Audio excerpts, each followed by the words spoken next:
Selamat siang, ibu-ibu cantik, kekasih Tuhan Yesus. Selamat siang. Selamat siang, Kak Uti.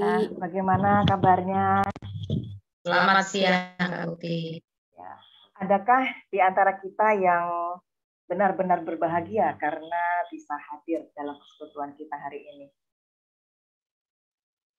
Saya harap kita semua berbahagia gitu ya, kita bisa bersekutu pada saat ini. Atau mungkin masih ada ibu-ibu yang berhalangan ya untuk membuka kamera, mungkin kita bisa coba share reaction kita, apa perasaan hati kita gitu ya. Apa ibu-ibu bisa mungkin hatinya sedang gembira atau sedang mencinta, silakan keluarkan reactionnya di sini supaya kita bisa tahu ya suasana hati kita ya. Saya harap kita semua berbahagia. Kalau saya reactionnya hati. Gimana ibu-ibu yang lain?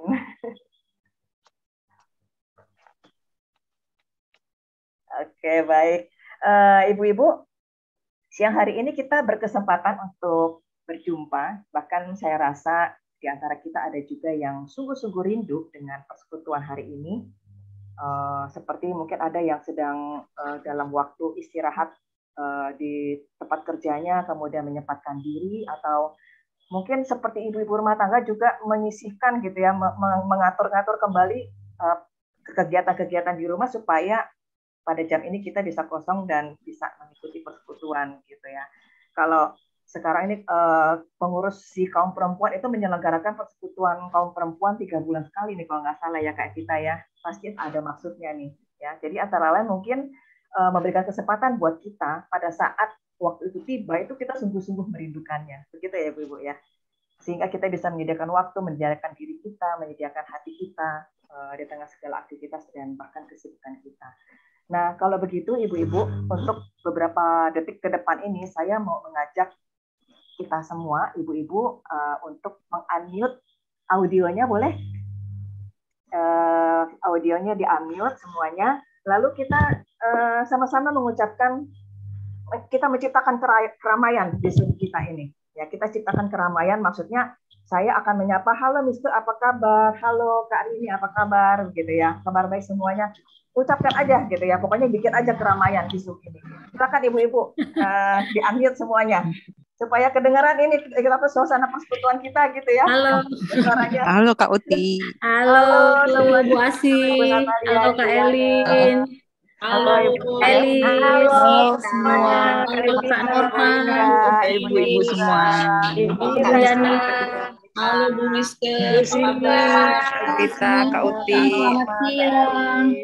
Halo Ibu Asi. Semua. Halo Bu Elin. Halo Elin. Wah, saya senang loh. Apakah sudah masak? Makan siang. Nggak bicara sendiri rasanya gitu. Ada banyak orang di sini ya. Baik ibu-ibu. Nah, ini kan ada 1.000. Ada 1.000 ya benar. Baik ibu-ibu. Sesuai dengan tema persekutuan kita siang hari ini adalah kau sahabatku, kau saudariku. Baik ibu-ibu, mari kita berdoa. Kami mengucap syukur Tuhan untuk siang hari yang begitu indah yang Engkau berikan bagi kami. Khususnya kami boleh menikmati persekutuan di antara kami, kaum ibu. Kaum ibu adalah kaum yang Engkau ciptakan sebagai manusia yang istimewa. Dan kami saat ini boleh merasakan keistimewaan itu Tuhan ketika kami boleh bersekutu bersama-sama dengan Engkau di sini. Kami mau serahkan persekutuan kami pada siang hari ke dalam tangan Tuhan. Kami yakin Engkau hadir bersama-sama dengan kami. Dan Engkau juga berada dalam hati kami. Dan menggerakkan kami melalui pujian, melalui firman disampaikan. Dan itu semua boleh memberikan pertumbuhan bagi kami. Tuhan, hadirlah bersama-sama dengan kami. Engkau juga berkati kaum ibu yang belum hadir dengan kami saat ini Tuhan. Mungkin mereka terhalang sehingga datang di kemudian waktu atau karena memang benar-benar berhalangan. Biarlah Tuhan Engkau memberkati mereka dan pada lain kesempatan mereka boleh berkumpul bersama-sama dengan kami. Mari Tuhan bersama-sama dengan kami pimpin persekutuan ini dari awal, pertengahan hingga akhirnya. Di dalam nama Yesus kami berdoa. Amin. Ibu-ibu, saya ingin membacakan satu ayat, sebenarnya 3 ayat sih ya, dari Mazmur 1, yaitu, Berbahagialah orang, ya, dan seterusnya, dan kesukaannya adalah Taurat Tuhan. Ya, berbahagialah orang yang kesukaannya adalah Taurat Tuhan, yang merenungkan Taurat itu siang dan malam. Ia seperti pohon yang ditanam di tepi aliran air, yang menghasilkan buahnya pada musimnya dan yang tidak layu daunnya. Apa saja yang diperbuatnya berhasil. Di sini mungkin kita bisa menerjemahkan tepi aliran air adalah sesuatu yang selalu memberikan materi, memberikan nutrisi yang baik bagi sebuah pohon sehingga pohon itu bisa berbuah. Dan ini mungkin kita juga bisa menyamakannya dengan persekutuan kita, gitu ya. Persekutuan di dalam Tuhan, di mana ada firman yang dialirkan, ada firman yang disampaikan yang menjadi makanan kita sehingga kita menjadi umat Tuhan yang sehat, yang menghasilkan buah. Dan ini saya ingin melanjutkan dengan Mazmur 37 ayat 23 sampai 24. Tuhan menetapkan langkah-langkah orang yang hidupnya berkenan kepadanya. Apabila ia jatuh tidak sampai tergeletak sebab Tuhan menopang tangannya. Ya. Jadi ketika kita selalu dekat dengan Tuhan, selalu dekat dengan firman Tuhan, selalu dekat dengan persekutuan dengan Tuhan, Tuhan senantiasa menjaga langkah ya kita. Baik Ibu-ibu, kita akan lanjutkan dengan penyampaian firman Tuhan. Sebelumnya kita akan menyiapkan hati kita. Kita minta kepada Tuhan untuk mengajarkan kepada kita bahasa cintanya, supaya itu juga bisa kita terapkan di dalam kehidupan persekutuan kita. Baik, saya persilakan kepada Ibu Pendeta Lindawati Mismanto dari GKI Manyar untuk. Selamat siang Ibu-ibu, ini semua Ibu-ibu berarti ya. Selamat siang Ibu-ibu, saudari-saudari. Kita tetap bisa bersyukur. Pandemi ini membuat kita bisa terhubung tanpa batas ya. Saya tidak membayangkan bisa ke kota wisata kalau bukan pandemi gitu ya. Kecuali kalau pimpin kebaktian minggu barangkali ya, atau tukar pelayanan mimbar gitu ya. Di tengah minggu seperti ini kita sulit ya melakukan perjalanan, seperti halnya kami juga kadang-kadang bahkan sampai dari luar negeri gitu ya. Jadi dengan pandemi kita terbiasa dengan Zoom. Saya kira sebelum pandemi hanya 1-2 saja yang terbiasa dengan Zoom, atau malah tidak semua kita ya. Kita tidak terbiasa dengan Zoom, tapi karena pandemi kita mau tidak mau belajar teknologi lebih banyak ya. Baik, cuman memang satu hal, kalau pandemi ini kalau menggunakan Zoom, memang satu hal seringkali kita mengalami gangguan koneksi, itu satu. Sehingga mungkin beberapa kawan, beberapa ibu yang terpaksa harus menutup kamera. Karena kalau dengan off cam memang bandwidth-nya tidak terlalu besar ya. Tapi terasa buat yang berbicara, seperti tadi Ibu Uti kalau berbicara nggak ada kelihatan wajah orang tuh nggak enak ya Bu ya. Ya. Dan menarik ya. Menurut pengamatan biasanya kalau yang ada partisipan di Zoom kita itu adalah orang muda ya, itu kebanyakan suka off cam. Nah, kalau orang dewasa lebih on cam ya, apalagi yang lanjut usia gitu ya.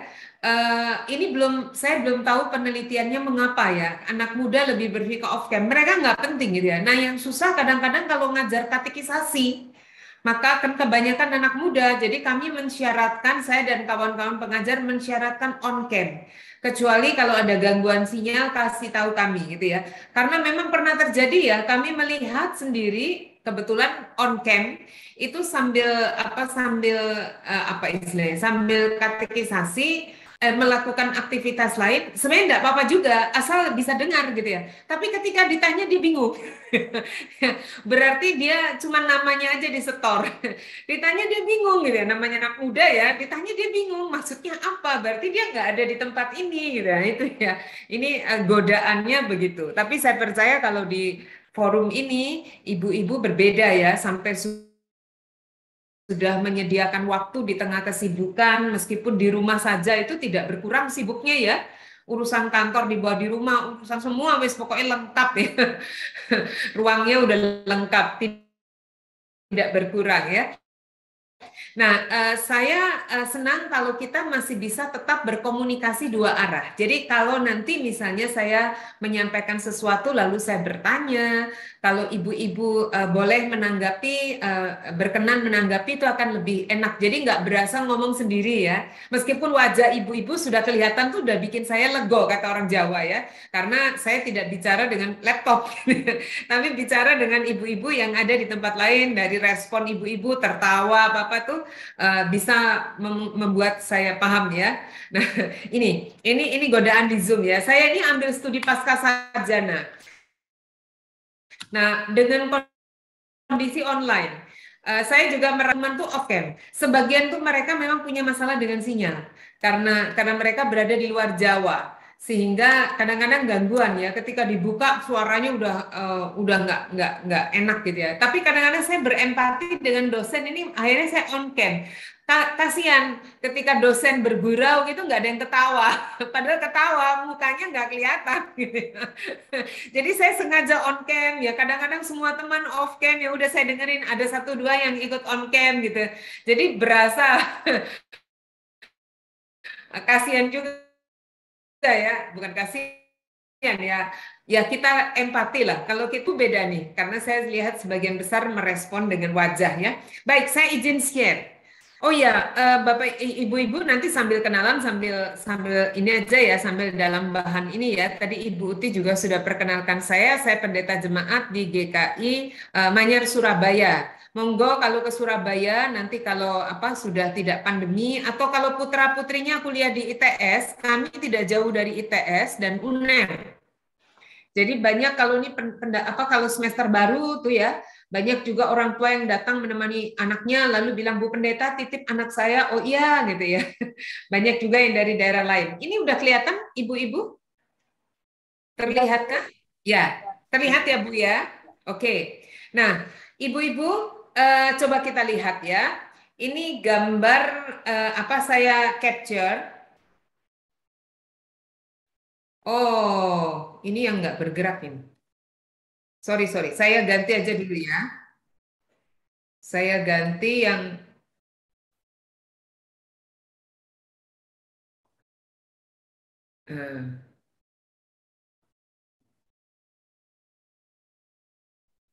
nah, ibu-ibu bisa melihat slide dunia menghadapi epidemi kesepian. Epidemi sedikit lebih pandemi itu luas seluruh dunia. Kalau epidemi satu regional gitu ya, kira-kira ya. Nah, dunia menghadapi epidemi kesepian.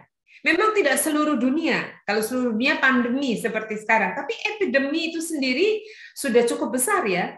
Epidemi kesepian. Pernah nggak ibu-ibu membaca atau mengetahui kabar ini? Ini saya ambil dari kompas.com. Judulnya aja saya screenshot. Dunia menghadapi epidemi kesepian. Di bagian yang lain saya membaca, di kabar berita yang lain, berita online yang lain saya membaca bahwa Inggris mengangkat menteri urusan kesepian. Ya. Pada tahun 2018, pernah dengar ibu-ibu, pernah baca? Pada tahun 2018, jadi bukan karena pandemi, bukan karena pandemi COVID. Ternyata sampai diangkat menteri urusan kesepian karena dianggap urusan kesepian ini sudah menjadi problema kesehatan masyarakat. Ya, jadi bukan hanya kesepian, tapi ternyata membawa dampak kesehatan bukan hanya personal, tapi masyarakat. Ini di Inggris. Ada yang memimpikan untuk menjalani masa pensiun di Inggris, harus dihitung lagi ya, dipertimbangkan baik-baik. Nanti daripada masuk penanganan urusan kesepian ya, di sana potensi mengalami kesepian lebih tinggi, kira-kira gitu ya. Jadi untunglah kita di Indonesia. Lalu menarik sekali Jepang itu pada tahun 2018, tadi 2018 di Inggris. Jepang pada Februari 2021, berarti tahun ini, juga meniru Inggris. Kalau Inggris bahkan sebelum pandemi. Kalau Jepang pada tahun ini mengangkat Perdana Menteri Jepang, mengangkat Menteri Urusan Kesepian. Ibu-ibu kalau mau googling bisa lihat ya. Menteri Urusan Kesepian sama nih ya. Rupanya problema kesepian itu juga melanda Jepang.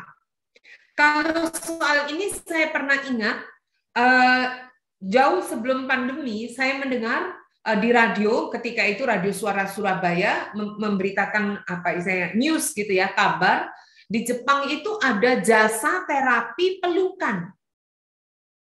Jadi orang buka terapi, buka jasa, bukan potong rambut, bukan, kalau kita kan taunya jasa tuh apa, potong rambut, salon gitu ya. Ini enggak, hanya meluk, itu ada harganya. Sampai waktu itu pendengar Suara Surabaya di radio ya, kita biasa kalau di mobil kadang-kadang mendengar itu untuk tahu kondisi lalu lintas ya. Kadang-kadang ada berita. Nah ini menarik ya, sampai membayangkan kalau Indonesia gimana ya, kayaknya susah deh. Karena kalau memeluk orang yang bukan muhrim, nah ini problem. Nah ini sebelum pandemi. Saya tidak tahu setelah pandemi bagaimana di Jepang ya. Nah, ibu-ibu, kita melihat bahwa ini problema real. Sebelum masuk ke Indonesia ya, ibu kalau lihat gambar ini, apa pesan yang ibu tangkap dari gambar ini? Boleh unmute, boleh menyampaikan apa pesan? Kalau lihat gambar ini, ibu punya kesan apa? Silakan. Pesan apa? Jawab ya, Bu. Ya, boleh. Siapa saja boleh jawab. Jadi salah satu sedang mencurahkan perasaan, mungkin lagi galau gitu ya. Yang satu temannya itu mungkin tidak bisa memberikan jalan keluar, tapi dia memeluk untuk menenangkan. Ya, jadi ini teman ya Bu ya, sahabat ya. Ya. Temannya ya. Sahabat. Oke. Ya, temannya. Ya, baik.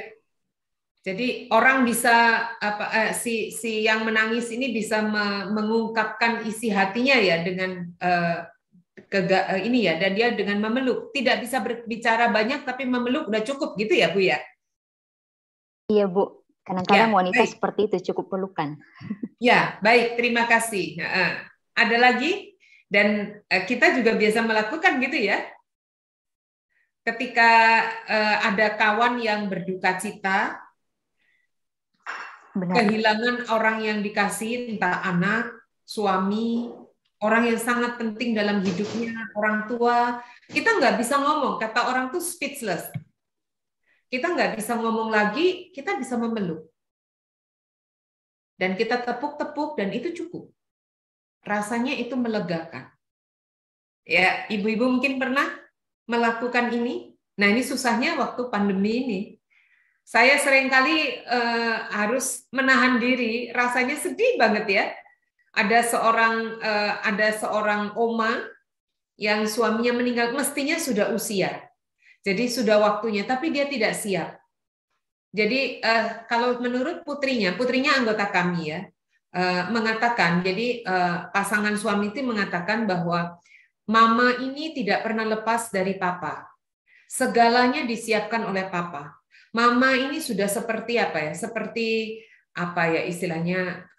Kalau saya lupa, anaknya bilang apa ya? Seperti buat papa tuh mama nih kayak boneka porselen yang sedemikian dijaga, sedemikian dicintai oleh mama, oleh papa. Jadi papanya tuh luar biasa mencintai mamanya, dan pokoknya semua kalau bahasa Jawa, ada nggak yang dari Jawa nih? Kalau bahasa Jawa bilang cepak atau apa? Tersedia. Jadi ketika ini terbalik ya, biasanya ibu-ibu yang melakukan itu kan untuk suami ya, ini enggak, suami yang sedemikian. Jadi ketika suaminya tidak ada, dia kehilangan separuh jiwanya, benar-benar. Jadi kalau bahasa Jawa bilang sigaraning nyawa, atau kalau bahasa Inggris bilang soulmate-nya ya, separuh jiwanya itu hilang. Dan dia mengatakan tidak rela, lalu dia bilang, pegang saya. Bu pendeta, katanya Tuhan Yesus tuh bisa membangkitkan orang mati. Kenapa suami saya tidak dibangkitkan? Bisa dimengerti Ibu betapa hancurnya. Dan saya tidak bisa berkata apa-apa. Saya pegang beliau meskipun pandemi. Saya ingin peluk nggak bisa ya. Saya tahu mungkin saya malah akan menjadi carrier Oma. Saya panggil AI. Dia orang orang Chinese yang masih berbahasa sedikit bahasa Mandarin. AI, tante gitu ya. Tuhan tahu. Tapi saya nggak bisa bicara banyak lagi. Saya peluk, saya pegang, saya tepuk-tepuk. Rasanya ingin peluk gitu ya, tapi nggak bisa. Pernah ngerasakan itu ya? Pelukan itu sangat berarti. Oke, ada lagi kesan Ibu yang lainnya ada? Menambahkan mungkin dari dimensi lain? Saya, Bu. Ya, Ibu Uti ya. Kayaknya ini menarik juga ya, karena yang sedang bersedih itu justru yang kelihatan memeluk dengan erat gitu. Jadi ada kesan yang sedih ini membutuhkan pegangan. Jadi yang bersedih yang memeluk erat gitu ya. Yang sebenarnya yang diharapkan malah yang penolongnya, helpernya yang memeluk erat gitu ya. Ya, maksud saya yang bersedih pun sebenarnya membutuhkan pegangan. Bukan berarti bahwa yang satu tidak memeluk ya, tapi baik, terima kasih. Ya. Baik. Tema kita hari ini berdasarkan apa yang berangkat mengutip ayat ya, menggunakan ayat berdasarkan ayat apa yang ada dalam Amsal 17 ayat 17 ya. Ibu bisa lihat di Alkitab, seorang sahabat menaruh kasih setiap waktu dan menjadi seorang saudara dalam kesukaran. Ayat ini boleh kita hafal. Seorang sahabat menaruh kasih setiap waktu dan menjadi seorang saudara dalam kesukaran. Ada pepatah dalam bahasa Inggris, a friend in need is a friend indeed gitu ya.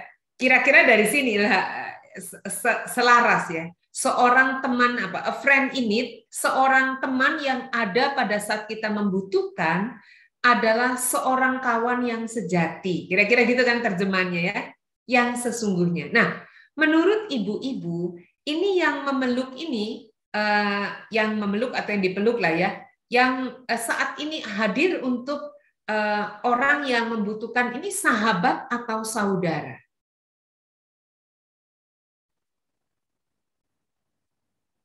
Apakah bisa kita bilang sahabat atau saudara? Ya. Kalau dari gesturnya mestinya sahabat atau saudara, betul ya? Masuk ya. Kalau dari gesturnya ya. Ini benar nih. Tapi izinkan saya beritahu. Yang berbaju biru ini, kalau saya tidak salah ingat namanya, adalah Jessica O'Neill. Dia menetap di Gold Coast, Queensland, Australia. Dia membuka jasa terapi pelukan. Jadi dia ini bukan siapa-siapa buat orang yang memeluk atau dipeluknya. Dia hanyalah klien, terapis bagi seorang klien. Dan ini ada harganya, ibu-ibu. Harganya adalah 60 Audi. Harga terapi pelukan per 1 jam. Tinggal di kurs. 60 Audi sama dengan berapa? 1 Aussie dolar, Australian dollar, saya kira 10 ribuan ya, 10 ribu lebih, berarti 600 ribu untuk pelukan 1 jam. 600 ribu kita bisa makan-makan ya, dengan kawan, dengan keluarga. 600 ribu untuk 1 jam. Kalau ditambah konseling, tambah 80 Audi atau 800 ribu. Ya, tentu kita tidak bisa samakan dengan kurs Indonesia ya. Di sana makan, saya pernah ada berapa minggu di Australia, di beberapa 4 kota ya, makan rata-rata, dia lebih mahal dari Amerika loh. Karena saya ke sana 2013, 2010, saya ke Amerika, saya agak protes dengan Om di sana, di sini lebih mahal. Jadi di Australia lebih mahal 10 Audi makanan standar itu. Jangan bayangkan makan di resto. Pokoknya standar 10 Audi itu udah termasuk rata-rata. Sementara di Amerika $7 masih bisa dapat gitu ya. $7 tuh rata-rata di food court masih bisa.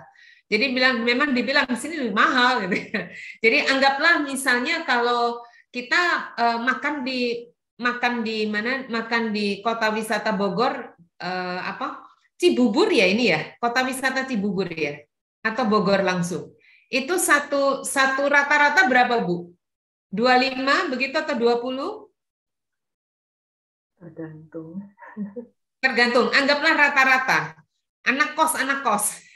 Oh, tapi warteg ada juga ya. Anggaplah 20.000 ya. Surabaya rata-rata ya 20-25 lah. 25 berarti kalau 60 Audi berarti 20 kali 20.000, berarti harga kita kurs berapa ya itu ya berarti ya. Wah susah juga ya membandingkan, tapi bisa membayangkan bahwa harga dari sebuah pelukan itu seharga segitu. Dan laku tuh, ya laku. Yang datang kliennya sebagian tidak terbatas perempuan, tapi juga laki-laki. Dan atas izin suaminya, tentu dia izin suaminya, dia menikah ya. Jessica ini menikah, Mrs. O'Neill ini menikah. Dia umurnya 35. Kliennya katanya banyak orang yang berusia itu juga, 35, termasuk laki-laki. Lebih tua juga ada. Nah, mengapa dia sampai membuka itu? Karena ternyata dulu dia hanya melakukan konseling. Jadi rupanya dia konselor profesional. Tapi kemudian ternyata dirasa ketika selesai konseling, dia peluk kliennya, itu hasilnya jauh lebih baik daripada hanya konseling. Akhirnya dia pikir kenapa enggak ini ditambahkan dalam terapinya. Nah ini menarik ya, tapi yang membuat saya bertanya adalah kayak gitu sampai harus bayar ya? Agak tidak rela. Di negeri kita rasanya nggak mungkin itu ya. Apa begitu tuh sampai harus, apakah memang sedemikian kesepiannya kah warga Australia sampai untuk membutuhkan pelukan dari seorang terapis? Tidak adakah keluarga yang bisa memberikan itu atau sahabat? Nah, kita lihat. Ini menarik ya. Kesepian ternyata bisa dialami oleh orang yang memiliki teman atau keluarga sekalipun. Setuju ibu-ibu? Jadi kadang-kadang orang itu kita nggak percaya, kok bisa ya? Bukannya dia punya banyak saudara, bukannya dia punya banyak teman, bukannya dia saya mendampingi seorang anggota yang ramai sekali, orangnya itu sangat ramah dan mestinya banyak kawan, tapi dia kesepian. Kok bisa? Sampai kalau begitu kayaknya benar nih ungkapan yang mengatakan ada sebaliknya, orang yang sendiri, alone, sendiri tapi tidak kesepian ya. Jadi kalaupun rame tidak otomatis hilang kesepian itu, atau sebaliknya kalaupun sendiri tidak otomatis bahwa dia akan kesepian gitu ya. Ini terbalik malah. Alone but never lonely. Jadi saya bisa sendirian, tapi saya nggak pernah kesepian tuh. Tapi ada banyak orang punya kawan, tapi dia kesepian. Kok bisa? Rasa kesepian bisa dialami ketika seseorang merasa bahwa tidak ada orang lain yang bisa memahami dirinya. Nah, ini poinnya. Jadi dia terasing. Meskipun dia punya banyak saudara, punya banyak teman, dia tidak yakin bahwa dirinya itu bisa dipahami. Maka dia membangun dunianya sendiri, dunia yang terasing, terisolir. Dan ini menarik ya, penelitian menunjukkan rasa kesepian itu bisa menular loh. Di satu situs yang dibuat, saya lupa apa namanya, situs psikologi ya, saya baca itu ya, homepage-nya psikologi, web yang dibuat itu menunjukkan rasa kesepian bisa menular. Nah, ini mungkin membuatkan, waduh, kalau gitu aku nggak mau deket-deket sama orang kesepian. Maksudnya bukan demikian, bukan seperti flu, orang yang sakit flu lalu menulari orang, bukan dalam bentuk. Arti gini, Kalau saya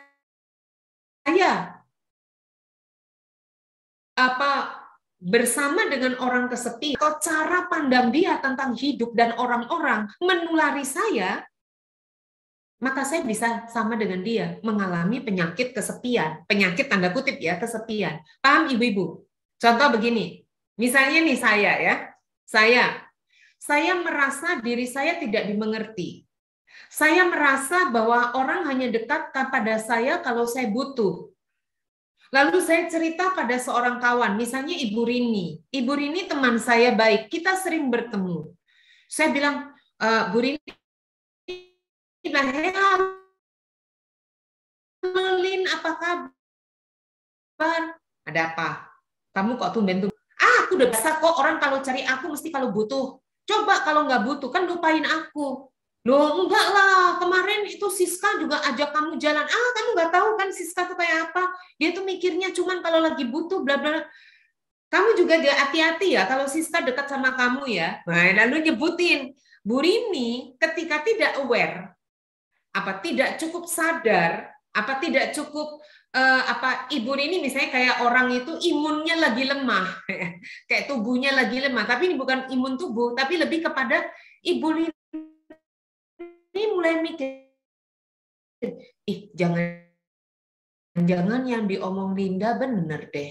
Telepon, Rin, apa kabar, bla bla. Ya juga ya, kayaknya dia tuh cuman ada butuhnya. Lalu itu menular ke yang lain-lain. Ya juga ya, kata Linda ya. Kok kayaknya tanda-tanda yang dia lamain sama dengan aku ya. Yang disebut juga mirip tuh. Tuh yang disebut sapa-sapa, iya bener juga. Akhirnya Ibu Rini juga bisa merasakan karena cara pandang Linda itu ditransfer ke Bu Rini welcome. Bu Rini menerima. Lalu itu menjadi Bu Rini, pandangan yang tadinya diimport dari Linda, akhirnya sekarang made in Rini. Paham ya Ibu-ibu ya? Sehingga ya benar juga ya. Jadi omong kosong ini akhirnya menular. Lain halnya kalau Bu Rini bilang gini, Lin, kamu kayaknya nggak boleh mikir gitu deh. Aku punya banyak alasan untuk mengatakan Siska nggak kayak gitu. Ya udahlah, kamu nggak usah mikir gini. Lalu mulai merasa Bu Rini, Linda ini tanda-tanda kesepian. Lalu Bu Rini melakukan sesuatu yang berbeda, bukan counter saya, tapi bilang gini, Lin, kamu ada sesuatu ya? Atau ngomong sesuatu ya? Bahkan tidak ngomong apapun, Ibu Rini sadar, nih Linda lagi tanda-tanda kesepian nih. Ini contoh ya, bukan Linda saya, taruh Linda teman Anda. Kalau Ibu membayangkan saya pendeta, mungkin mikir gini, loh Bu Linda bukannya di Surabaya, emang kesepiannya apa? Nah, bukan itu, Linda teman Anda ya, bayangkan gitu ya. Lalu Ibu mengatakan sebagai teman, lalu besoknya karena terasa nih, sadar nih, Linda nih lagi butuh teman nih. Lalu besoknya apa? Telepon, susahnya di pandemi kita susah ketemu ya, atau beri perhatian gini, Lin, kemarin kamu bilang tuh, katanya kamu udah lama susah sembelit katanya. Ini loh, pepaya di kebun aku lagi buah, lagi ini, aku kirim ya ke tempat kamu ya. Hah? Emang aku kapan ngomong sama kamu sembelit?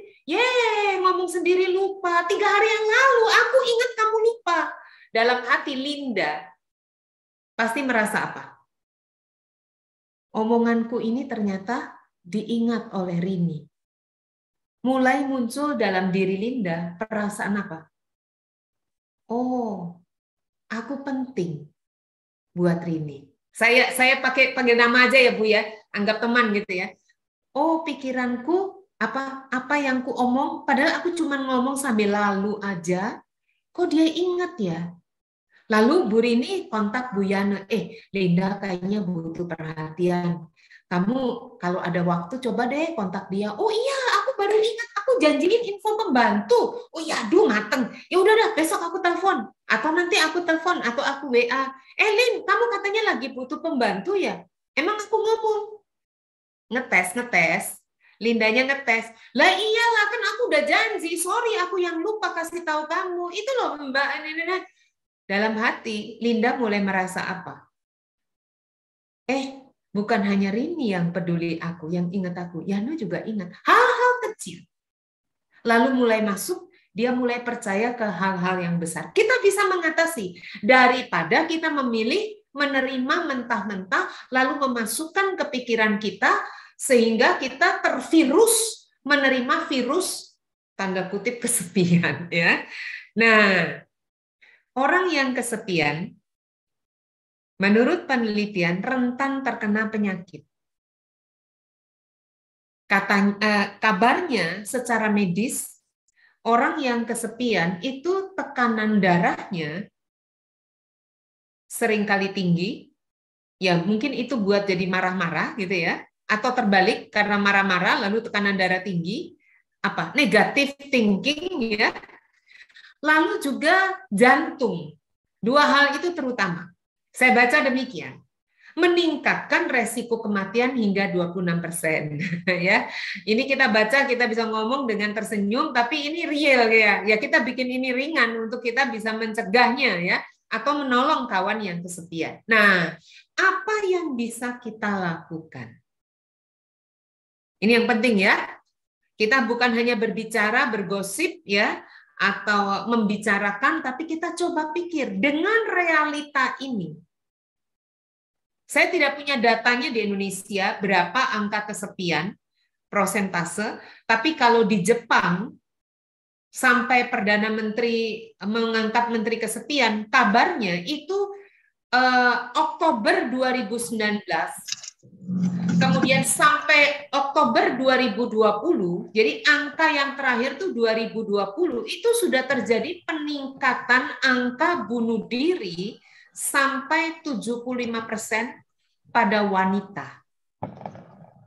Pada bulan Oktober 2020, kabarnya ada 880 perempuan memilih mengakhiri hidupnya.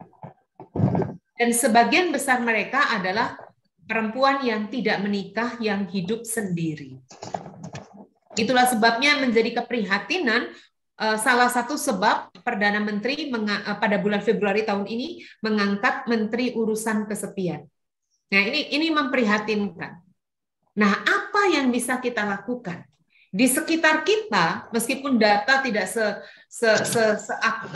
tidak tersaji dengan sedetail yang beberapa negara, apa yang bisa kita lakukan? Kenyataannya toh kesepian itu ada. Kita nggak mengingkari toh ibu-ibu, bapak-bapak, ibu-ibu terutama, kita mau melihat apa yang Tuhan Yesus katakan. Mari kita buka Alkitab kita, Yohanes 15 ayat 12 sampai 14. Bolehkah seorang ibu membaca?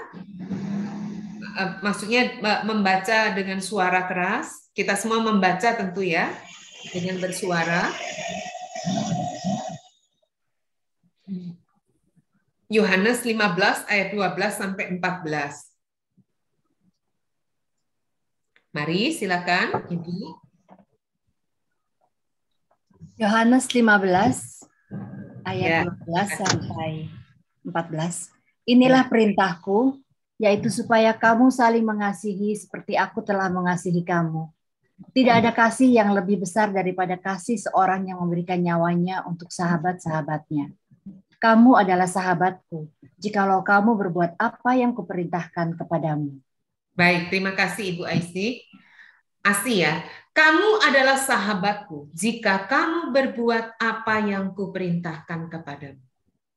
Jadi tema kita pada hari ini, engkau sahabatku, itu pertama-tama boleh kita katakan bahwa Tuhan Yesuslah yang memanggil dan berkata bahwa ibu-ibu kita, engkau, kata Tuhan Yesus, adalah sahabatku. Jadi kita, oleh karena kasih Tuhan, kita disebut sahabat. Dan apa yang sudah dilakukan oleh Kristus sebagai sahabat kita? Yohanes menuliskan, tidak ada kasih yang lebih besar daripada kasih seorang yang memberikan nyawanya. Inilah bukti kasih sahabat kita, yaitu Kristus. Dia memberikan nyawanya. Tidak ada lagi yang lebih besar. Itu sudah mentok. Itu sudah paripurna, yang paling sempurna. Kita bisa berikan kepada sahabat kita uang. Kita bisa berikan kepada sahabat kita waktu, perhatian, tapi nyawa. Saya kira belum ya. Tapi Kristus memberikan kepada kita nyawanya. Nah, setelah itu Tuhan mengatakan, sebentar, aku juga mau kamu berbuat seperti yang aku perintahkan. Apa itu? Mengasihi. Dengan cara demikian, kamu layak menyebut dirimu sebagai sahabatku. Jadi, memang di satu sisi Tuhan memberikan nyawanya kepada kita tanpa syarat. Karena dia mencintai. Dan dia mengatakan kamu sahabat. Tapi di sisi lain jangan pernah lupa, Tuhan juga mau, jangan pernah Tuhan mau kita ingat, jangan sampai kita hanya mau menyandang diri sebagai sahabat. Jadi kalau sahabat kan kita maunya gini, Tuhan kalau aku berdoa mohon Tuhan kabulkan. Kan aku sahabatmu ya. Aku butuh ini ya. Mestinya sahabat kan ya kayak anak Tuhan lah, mendapatkan privilege ya, hak khusus gitu ya. Jangan lupa, karena kamu anak Tuhan, maka kamu harus begini gitu ya. Sama halnya karena kamu adalah sahabatku, maka kamu mesti harus begini. Apa itu? Berbuat apa yang kuperintahkan kepada. Saya kira kita semua mengerti, sebagai sahabat bagi seseorang, kita berusaha menyenangkan sahabat kita, berbuat yang terbaik bagi sahabat kita. Kita tidak ingin menikam sahabat kita, atau cuma cari dia pada saat butuh. Nah ini susahnya gitu, banyak orang kalau berdoa pada Tuhan, kalau lagi butuh kepepet ya, giliran lagi hidupnya oke-oke saja lupa nih gitu ya.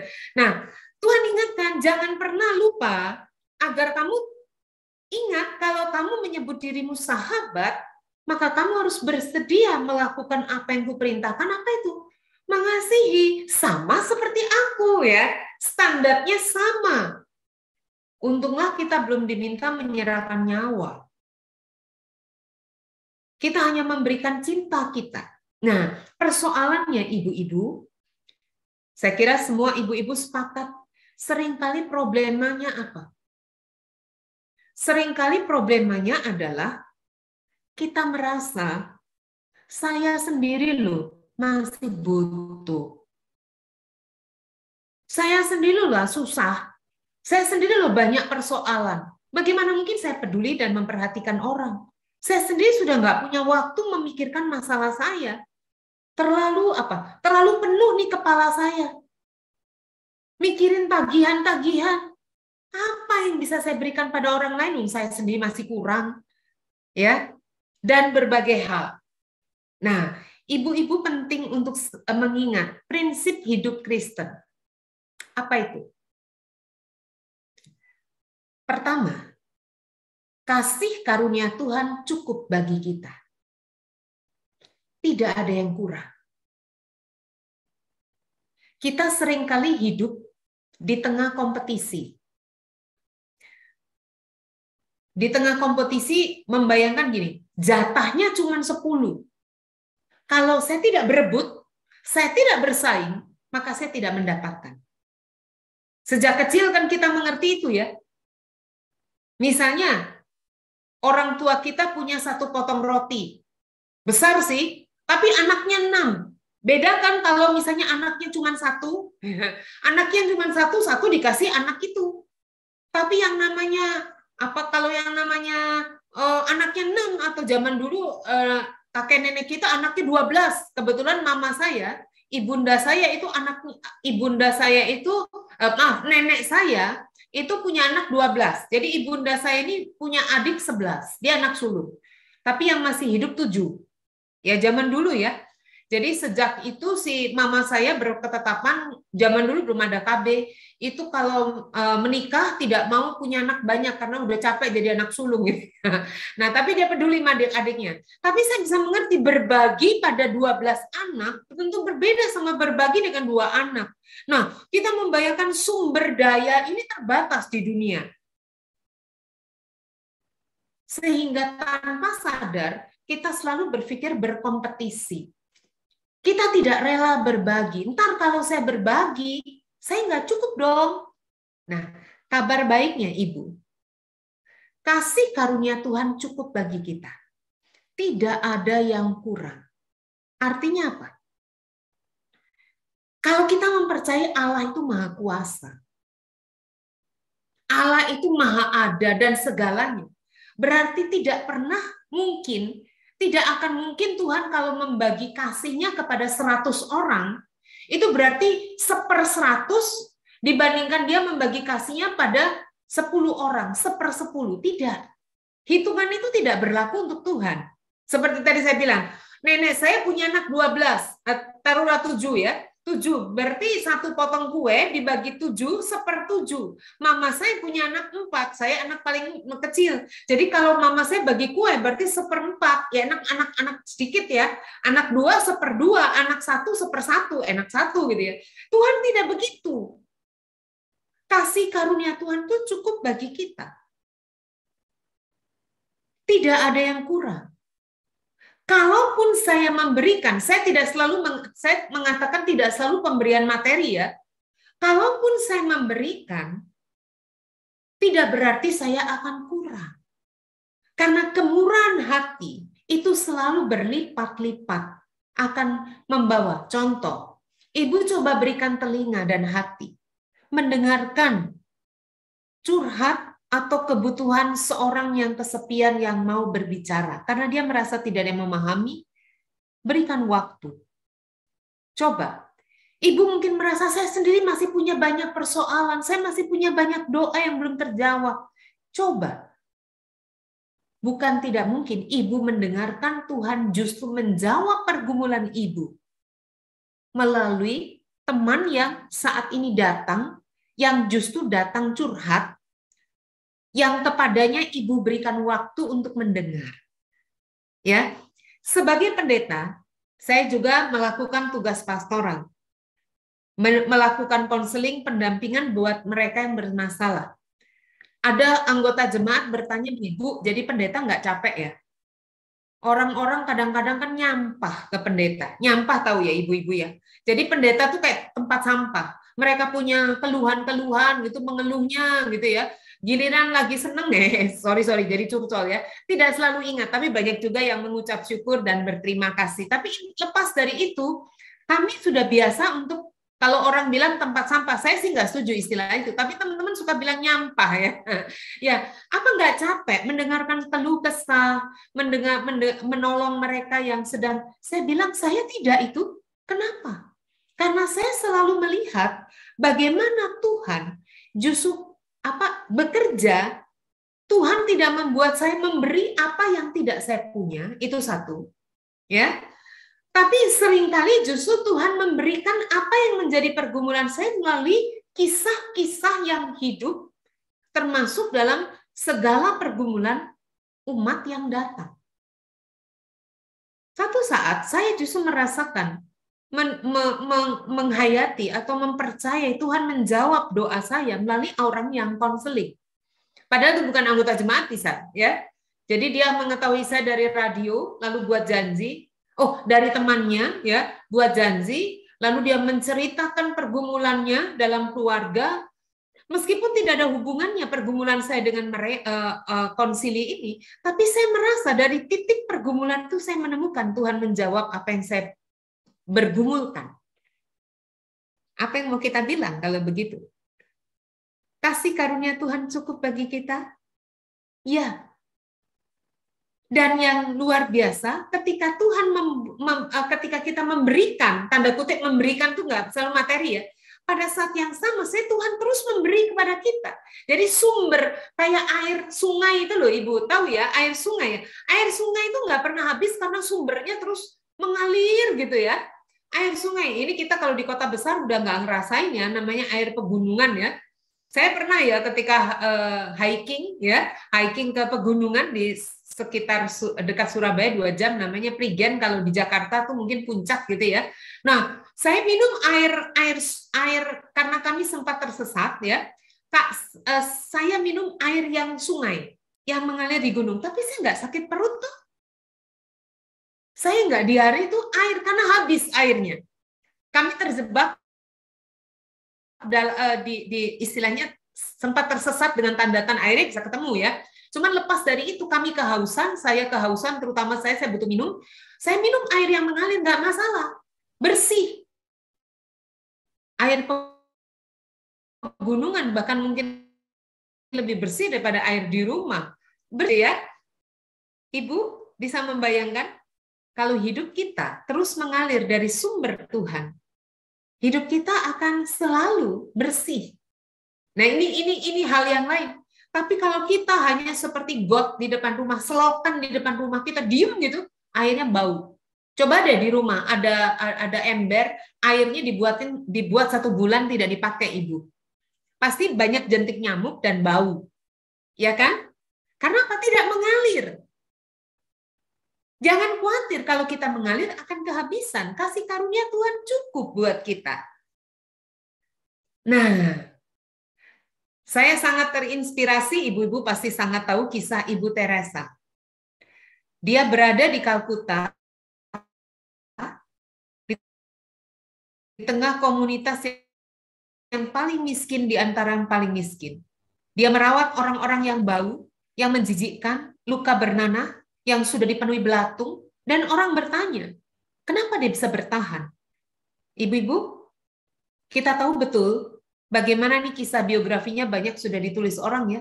Sebelum dia pergi ke jalan-jalan dan menemukan orang-orang yang dibuang begitu saja di tempat-tempat sampah dan tidak terurus dengan luka-luka mereka, Ibu Teresa selalu berdoa begini, Tuhan, izinkan aku menemukan Engkau di dalam diri sesamaku, dan biarkan aku memelukmu, biarkan aku membalut lukamu. Dan mereka sebagai seorang nenek tua yang bau, tapi dia menghayati di dalam diri nenek itu ada Kristus. Padahal nenek itu bukan Kristen bisa jadi ya. Dia menghayati apa yang dikatakan oleh Tuhan Yesus dalam perumpamaan di Matius 25. Mari kita baca. Pasti ibu-ibu teringat ya. Tapi saya ingin ajak kita melihat. Matius pasal 25. Nanti dibaca seluruhnya, tapi yang ini kita baca satu bagian saja. Matius 25. Penghakiman terakhir, ayat 31 nanti bisa dibaca seluruhnya, tapi sampai 46, tapi saya akan membacakan di ayat 37.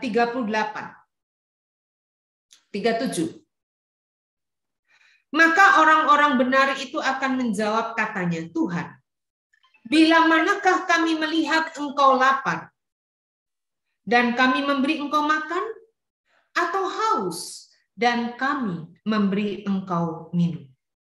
Bila manakah kami melihat Engkau sebagai orang asing dan kami memberi Engkau tumpangan, atau telanjang dan kami memberi Engkau pakaian? Bila manakah kami melihat Engkau sakit atau dalam penjara dan kami mengunjungi Engkau? Raja itu menjawab, Aku berkata kepadamu, sesungguhnya segala sesuatu yang kamu lakukan untuk salah seorang dari saudaraku yang paling hina ini, kamu telah melakukannya untuk aku. Jadi Kristus memberikan perumpamaan ini untuk menunjukkan bahwa dia mengidentifikasikan dirinya di dalam diri sesama yang terpinggirkan. Bahasa kerennya termarginalkan. Sesama yang terabaikan. Apa yang kamu lakukan untuk mereka, kamu lakukan untuk aku. Bisakah kita menemukan Kristus dalam diri sesama? Atau malah sebaliknya, kita juga bisa menemukan bagaimana seperti tadi. Saya menemukan Tuhan berbicara kepada saya melalui sesama saya.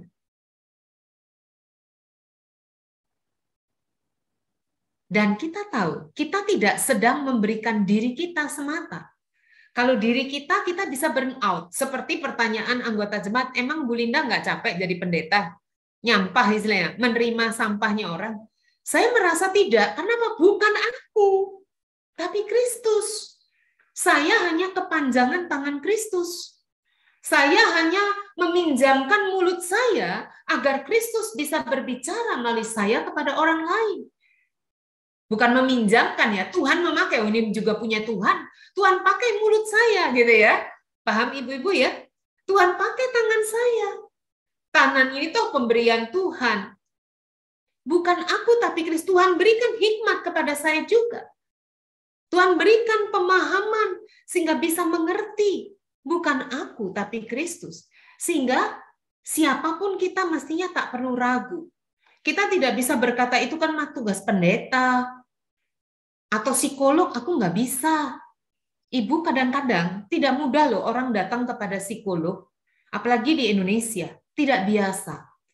Biasanya kan berpikir orang kalau ke psikolog sakit jiwa, padahal beda ya. Konselor, pendeta apalagi. Dalam beberapa pelayanan, Ibu, beberapa anggota jemaat maupun simpatisan tidak mau bertemu saya di gereja. Minta ketemunya di luar. Atau di rumah, di pastori. Kenapa? Kalau di gereja ntar ketahuan. Saya malu, Bu, kalau dilihat orang. Nah, di Jakarta banyak begitu ya. Pendeta, rekan-rekan pendeta bilang kami kalau biasanya konseling kadang-kadang di rumah makan. Jadi orang lihatnya dia ngobrol gitu. Padahal itu konseling. Karena malu. Nah, artinya apa? Pendeta, konselor, profesional itu punya apa? Punya hambatannya sendiri.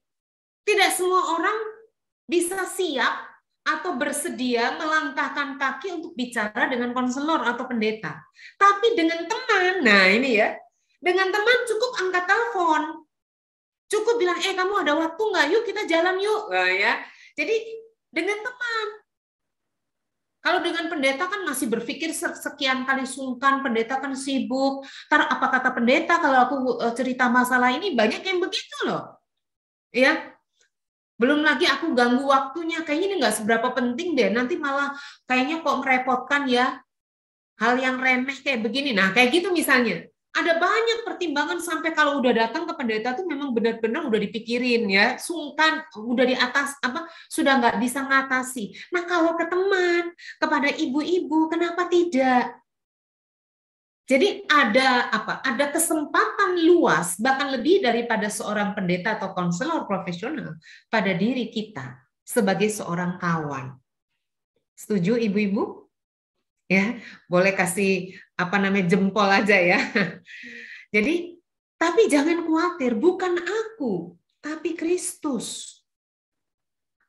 Kadang-kadang kita merasa tidak yakin karena kita merasa kita masih sibuk dengan penilaian orang terhadap diri kita. Kita masih sibuk, kita menjadi sorotan. Kan apa kata dia? Kita masih seperti di panggung itu kita membutuhkan spotlight. Kalau di Zoom juga ada spotlight. Letakkan itu Ibu. Kenapa? Karena kita nggak butuh. Karena kasih karunia Tuhan cukup. Ibu tidak perlu tepuk tangan, pujian, dan apapun dari mereka. Berikan hati. Karena biasanya orang-orang yang punya persoalan dengan gambar diri, dia sendiri sulit untuk menolong orang. Karena dia masih sibuk dengan dirinya. Kita ini cukup. Kasih karunia Tuhan cukup. Biarkan Kristus yang bekerja melalui kita. Ya, Ibu, fakta menunjukkan orang yang aktif di media sosial tidak otomatis melenyapkan rasa kesepian. Ini beberapa tulisan menunjukkan itu dari para psikolog. Bahkan kadang-kadang mungkin ketika dia membangun dunia komunitasnya di media sosial, dunia maya, virtual, mungkin dia semakin merasa kesepian. Kalau tidak ada penunjang dari komunitas real. Di medsos orang seringkali tidak menjadi apa adanya. Di medsos dia bisa menjadi galak, jadi banyak omong gitu ya, padahal itu bukan dirinya. Jadi medsos tidak menunjukkan orang apa adanya, tidak selalu otentik. Jangan pernah lupa. Ya kita tahu berapa banyak penipuan, pencitraan di medsos. Jadi dan di medsos tidak otomatis. Jadi kita nggak bisa, loh dia tuh aktif banget loh di medsos, selalu posting loh. Jangan-jangan karena kesepian. Selalu nulisnya bagus-bagus, nggak percaya kalau dia mau stres, mau bunuh diri. Wah, nggak mungkin. Tidak otomatis. Meskipun ada orang-orang yang bisa mengelola dengan baik medsosnya. Lalu, karena itu, betapa tatap muka secara langsung. Bukan betapa. Data menunjukkan tatap muka secara langsung dapat meningkatkan produksi hormon endorfin yang dapat mengurangi rasa sakit dan meningkatkan kesehatan. Ya memang susah ya karena untuk melakukannya. Ibu, di kami ada anggota lansia, dia mengatakan gini, Bu Linda, saya ingin mengunjungi beliau itu sudah pensiun, hidup seorang diri, pensiunan kepala sekolah, sudah 70 lebih. Mengatakan saya ingin mengunjungi oma ini. Saya juga heran, bukan heran ya, saya merasa tersanjung juga sih ya, karena izin pada saya lalu sudah kontakkan dengan kantor gereja untuk atur mobil, sudah kok Bu, tapi pendeta gitu ya. Oh ya Bu, hati-hati, yang penting jaga jarak. Saya tahu betul ibu ini menjaga pola hidup sehat. Setiap pagi sepedaan. Sepedaan itu dengan usia 70, sepedaan dengan matahari loh ya, jam 7 dengan matahari. Lalu setelah itu dia makan juga sangat terjaga, hidup sendiri, tidak ada maid, tidak ada pembantu, jadi kontaminasi dengan orang udah nggak ada gitu ya. Nah, saya melihat bahwa dia sangat sehat. Lalu dia mengatakan saya ingin mengunjungi oma-oma itu, cukup di pagar. Ibu tahu nggak? Yang dikunjungi itu loh, mau nangis. Mau berpelukan tidak bisa, ya memang akhirnya 3 meter saya dikirimi fotonya. Saya terharu. Itu cukup untuk menolong oma-oma yang merasa kesepian. Atau apa ya, bukan di tengah masa pandemi ini kita semua merasakan jauh lebih buruk, jauh lebih berat mereka yang tidak bisa terakses dengan teknologi kan, oma-oma itu. Jadi mereka merasakan apa ya? Saya membayangkan mungkin hormon endorfinnya meningkat gitu ya. Mereka ada yang menangis, mereka ada yang bahagia, ada yang WA saya khusus cerita ya. Saya senang sekali tadi saya ketemu ibu ini. Aduh, saya senang mau nangis. Aduh, senang banget ya. Saya nggak bisa pelukan, tapi saya sudah sangat senang ya. Jadi di pagar, ada yang di beranda, ditunjukin di foto, di teras ya, nggak duduk, cuman ngomong gitu ya dengan jarak yang cukup jauh, pakai masker gitu. Itu beberapa bulan lalu. Jadi kita ini diberikan oleh Tuhan kemampuan kreativitas. Coba kita pikirkan, apa yang bisa kita lakukan yang tidak membahayakan. Ya. Dan, nah ini satu hal. Ada mitos yang mengatakan perempuan sukses itu udah nggak butuh apa-apa. Data menunjukkan, fakta menunjukkan perempuan sukses banyak yang alami kesepian. Ibu-ibu tahu mengapa? Ibu-ibu tahu mengapa? Mungkin kita bisa menebak. Jadi jangan pernah berpikir, oh dia tuh sukses, saya sungkan ya. Saya sungkan, saya ini siapalah? Apalah saya? Apa yang bisa saya lakukan? Gitu ya. Saya stop share ini. Apa yang bisa saya lakukan? Dia tuh kayaknya udah punya semuanya deh, sukses. Di puncak karir. Seringkali mereka itu juga kesepian. Apalagi di tengah masyarakat kita yang sangat kompetitif. Mereka tidak mudah percaya pada orang. Sangat menjaga citra juga bisa jadi, sehingga justru menjadi tidak apa adanya. Seringkali begitu. Teman-teman seperti ini membutuhkan sahabat yang tulus. Seorang sahabat menaruh kasih setiap waktu dan menjadi saudara dalam kesukaran. Kira-kira begitu. Memberikan hati yang tulus. Nah, saya ingin teman-teman ibu-ibu berbagi. Ya, saya stop dulu. Saya beri PR boleh nggak? Nanti Ibu Uti yang memeriksa. Saya beri PR boleh nggak? Ini ketemu lagi kapan? Ketemu lagi kapan? Kapan nih Kak Evita? Januari. Oh, Januari. Nggak apa-apa. Jadi yang penting kalau ketemu berbagi gini. PR-nya nih ya. Ibu-ibu tetapkan, rencanakan, lalu lakukan satu orang, bahasanya nggak benar nih. Jadi coba pikirkan satu orang, kalau sampai Januari satu orang kesedikitan kali ya, 2 orang ya, 2 orang yang ibu mau beri perhatian khusus. Ya, minimal 2, lebih banyak lebih baik ya. Berikan perhatian khusus kepada beliau, orang tersebut ya. Lalu berikan perhatian apapun caranya, apalagi mau Natal nih.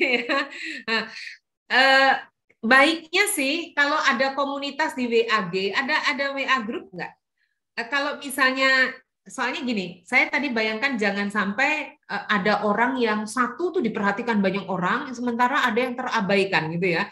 lalu nggak ada yang memperhatikan, atau mungkin lapor kepada seseorang, pengurus atau gimana, sehingga nanti kayak setor nama. Jadi kalau diomongin di WA Genta nggak enak juga ya. Jadi istilahnya gini, misalnya siapa nih, Ibu Evita akan mengatakan siapa tuh ketua di sini atau seseorang yang ditunjuk untuk mengurusi. Jadi kayak store nama Ibu Evita, saya akan memperhatikan Oma Ani dan Oma ini. Lalu ketika Ibu Uti mau melapor, loh Oma Ani udah ada Bu yang menerima laporan itu bisa nih. Mending cari yang lain ya, Oma Ani udah ada. Jadi ada yang diperhatiin gitu ya, minimal 2. Nah, atur aja deh gimana caranya berikan perhatian. Nah, nanti Januari dibagikan. Ya, dibagikan pengalaman itu. Bagaimana, apakah Ibu menemukan kebenaran dari apa yang kita dengar pada hari ini? Atau jangan-jangan si Bu Linda nih cuman promosi. Promosi nggak kebukti gitu ya. Nah, ibu-ibu menemukan nggak? Arti gini, saya menemukan kegembiraan nggak? Justru ketika saya memperhatikan orang lain, saya pikir saya kurang. Kayak saya punya 1 kue, atau saya punya 1 botol minum, saya berikan ke orang, maka saya berkurang dong jatah saya. Atau malah, saya heran, kok saya menemukan kegembiraan atau berkat yang lain? Kira-kira begitu. Ya, apakah nanti, oke, begitu, nggak berat kan? Supaya bisa menemukan apakah betul nih, omongan ini benar nggak? Jangan-jangan cuma teori gitu ya. Ya, nah saya mau sharing, boleh ya Ibu? Satu pengalaman begini, ada satu anggota kami, seorang oma saat ini umurnya udah hampir 80. Beberapa tahun sebelumnya suaminya meninggal, opa ini meninggal. Opa meninggal, oma ini cuma tinggal sendiri.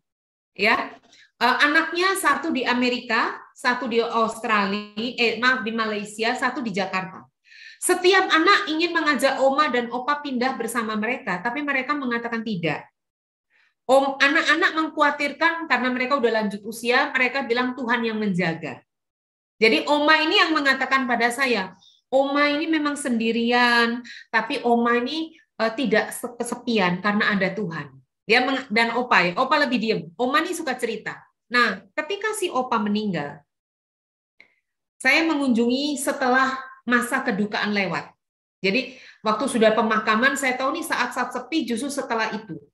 Ini kalau orang kedukaan itu biasanya waktu di tempat persemayaman jenazah masih kumpul keluarga itu masih ada terhibur ya, sedikit terhibur. Tapi begitu kembali di rumah, apalagi dia sendiri, itu sangat kesedih. Saya buat janji untuk datang. Dan saya tahu betul bahwa oma ini suka bercerita. Saya berikan waktu panjang. Saya nggak buat janji lain. Saya hanya ke rumah oma itu.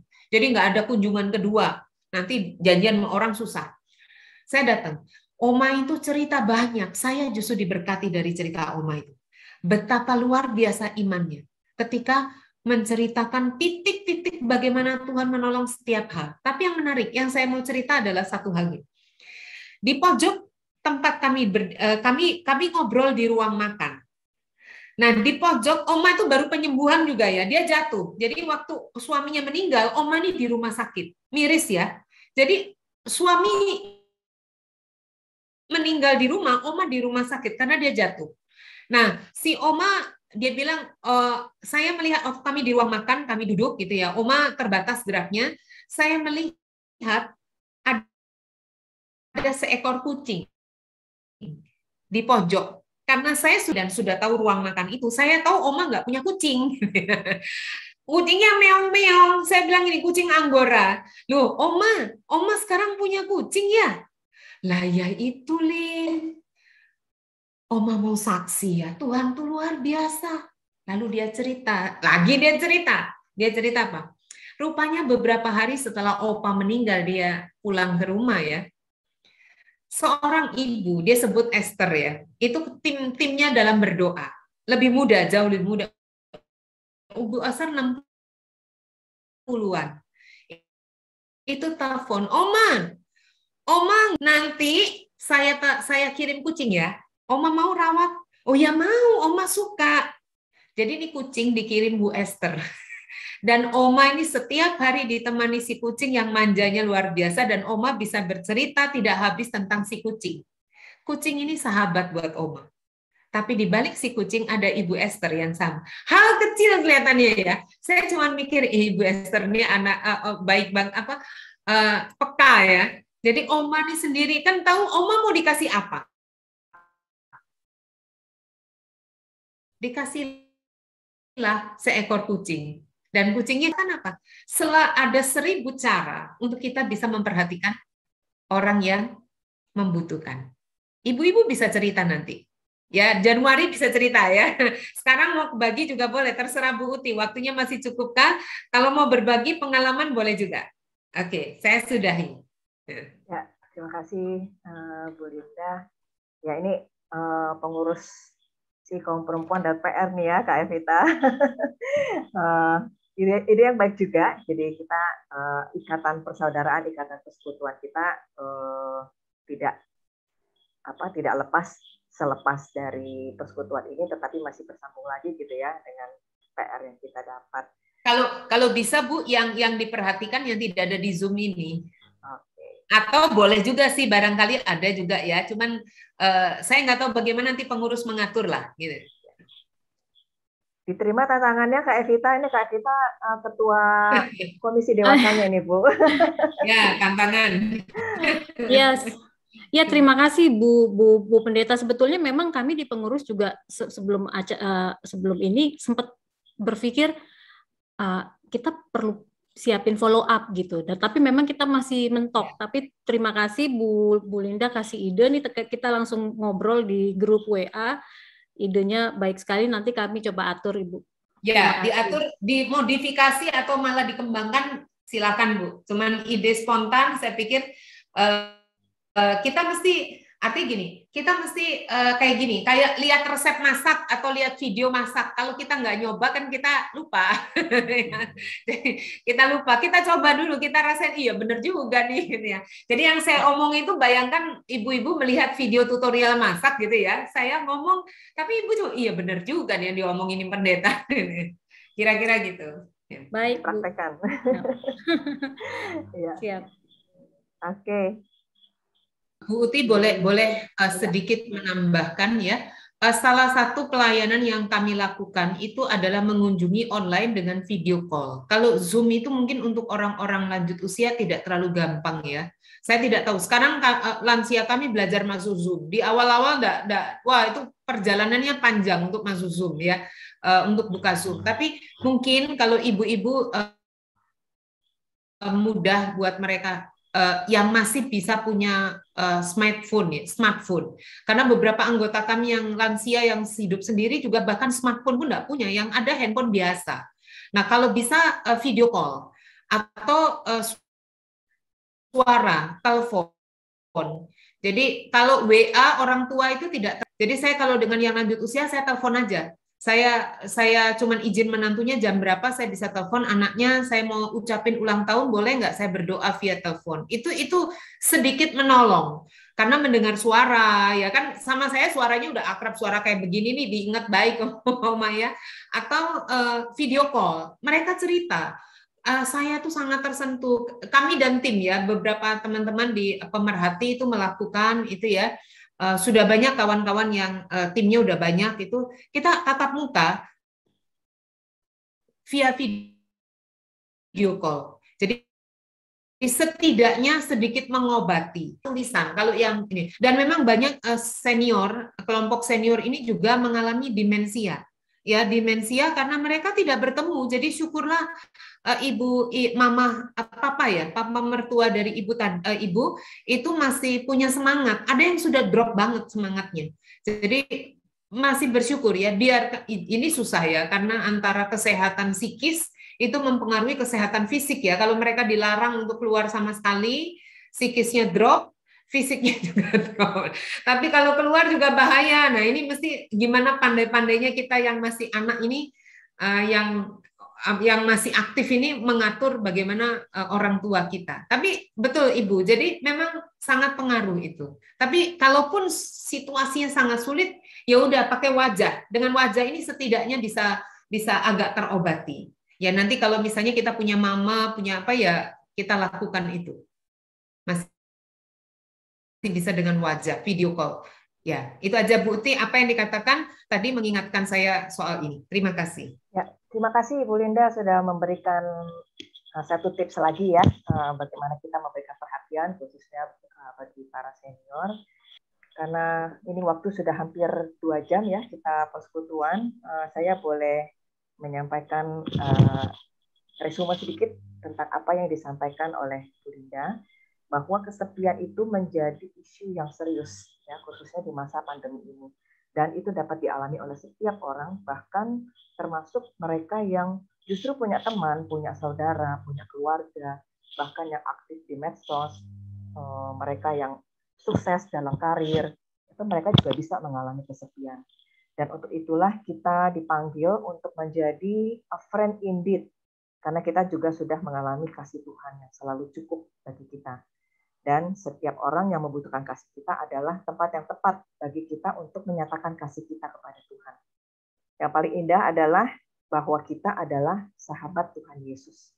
Jika kita melakukan apa yang diperintahkan, yaitu mengasihi dengan caranya Tuhan. Ibu-ibu, kita sudah sampai kepada akhir dari persekutuan kita pada hari ini.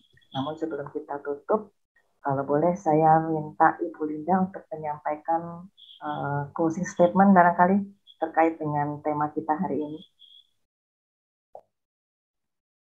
Ya, closing statement kayak seminar ya, ya.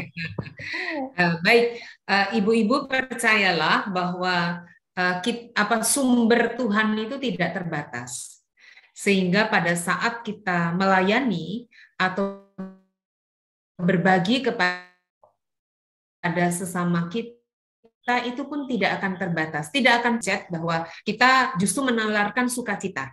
Kadang-kadang kita mungkin berpikir bahwa saya harus mencapai posisi yang top dulu baru bisa berbagi, tidak. Kadang-kadang orang, saya termasuk juga orang yang justru bisa belajar dan justru diberkati dari orang-orang yang tampak sederhana. Jadi orang-orang yang tampak biasa seperti kita, kok bisa? Jadi dihitung dari banyak hal mungkin dia nggak bisa, tapi kok bisa ya? Berarti saya pun mestinya tidak perlu menyerah. Nah, ini kekuatan tuh justru seringkali Tuhan berikan melalui orang-orang yang tampaknya tidak memenuhi kualifikasi yang hebat. Jadi apapun kita, seperti apapun kita tidak perlu merasa kecil hati untuk bisa berbagi. Tidak perlu menunggu jadi orang hebat, tanda kutip ya, seperti yang dipikirkan dunia. Kita masih terus bisa berbagi, asalkan kita masih memiliki Kristus. Masih memiliki Kristus kan?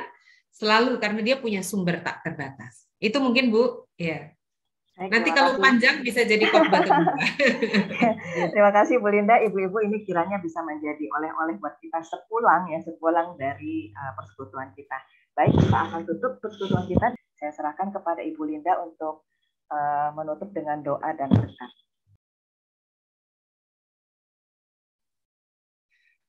Ibu-ibu yang dikasih Tuhan, mari kita arahkan hati kita kepada Tuhan.